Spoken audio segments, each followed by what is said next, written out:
Isang mapagpalang araw po sa ating lahat. Ako po si Jonella Bianca D. Aguilar.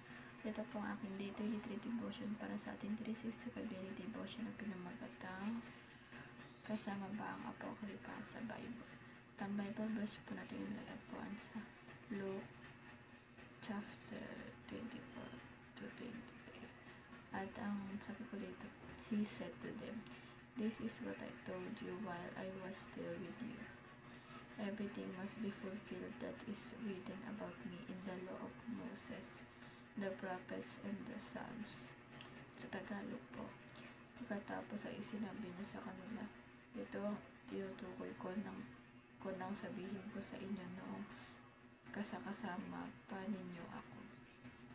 Dapat matupad ang lahat ng nasusulat tungkol sa akin sa kautusan ni Moises, sa aklat ng mga propeta at sa aklat ng mga awit.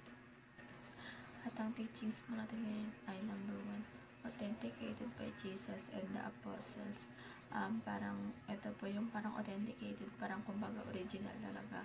Parang yung sa Bible po kasi dito yung tinutukoy yung mga apostles po, na yung sa Bible na originally po yung 39 books lang po talaga ang meron.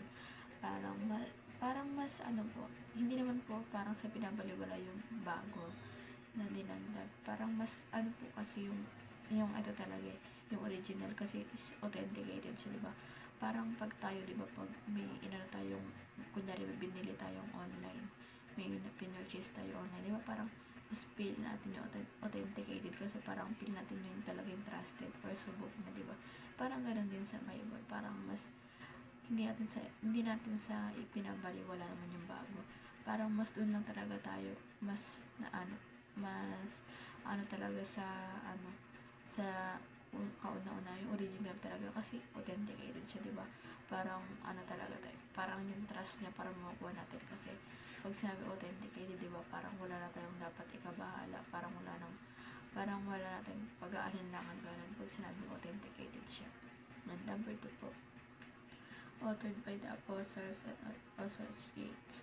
Ito naman po yung mga author, yung parang siguro yung nagsulat.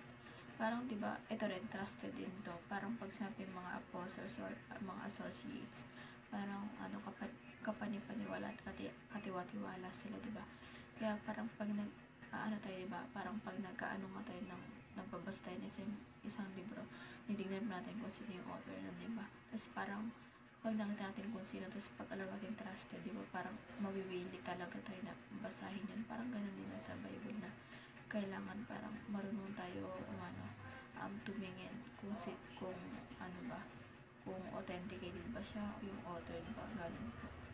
And number 3, accepted by the universal church. Ito naman po yung parang pag sinabi na accepted siya sa lahat ng church, parang siya, binabahagi siya, parang sinasabi siya, parang talagang tinuturo siya sa atin, tinuturo talaga siya sa lahat ng church, universal nga, diba? Kaya kailangan na dito, ang ganda kasi, diba, authenticated, authored, parang naging guide to para sa atin, para sa ating pagbabasa ng Biblia na, kasi madami, diba, madami na kasing bago na lumabas, parang may kumakalat na gano'n. Hindi naman talaga sa katulad ng sinabi ko na hindi dapat paniwalaan yung gano'n. Parang inanong na rin naman na kasama yun, diba? Pero iba pa rin talaga yung original. And application naman po, number 1, engage in healthy dialogue over that topic. Ito naman po topic na to na, diba, kasi syempre may luma, may bago, yung iba naniniwala, yung iba hindi.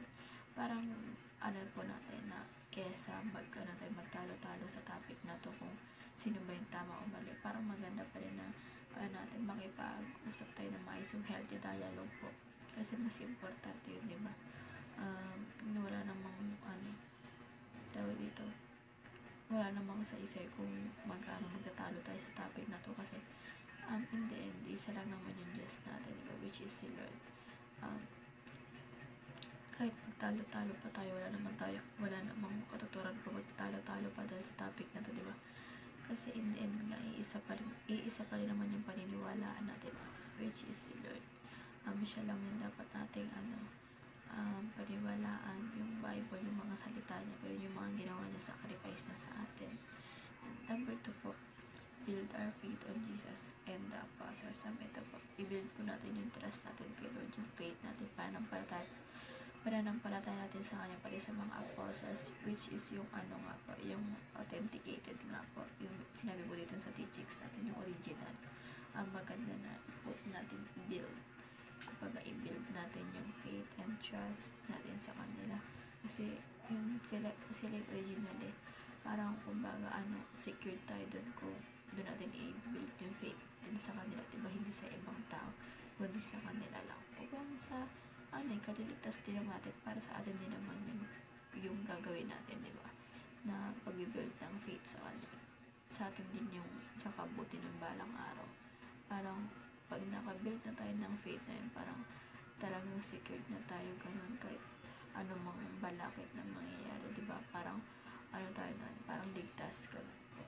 And number 3, last po, examine all authorities and belief using the Bible.